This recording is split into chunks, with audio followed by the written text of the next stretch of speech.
ஒரு தாயும் அந்த தாயினுடைய கையின் மேல் ஒரு குழந்தையும் கை வைத்துக் கொண்டிருப்பதை போல அதை மிக அருமையாக வடிவமைத்திருந்தார்.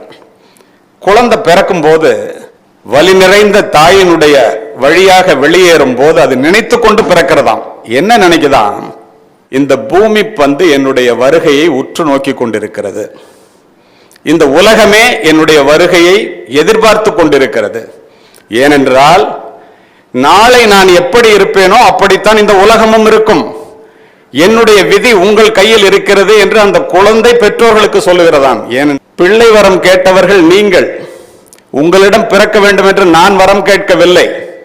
தயவு செய்து பெற்றோர்களே, என்னை இந்த உலகிற்கு ஒரு கொடையாக வளர்த்திடுங்கள், சுமையாக வளர்த்து விடாதீர்கள் என்று பிள்ளைகள் பெற்றோர்களை கெஞ்சுகிறார்களாம்.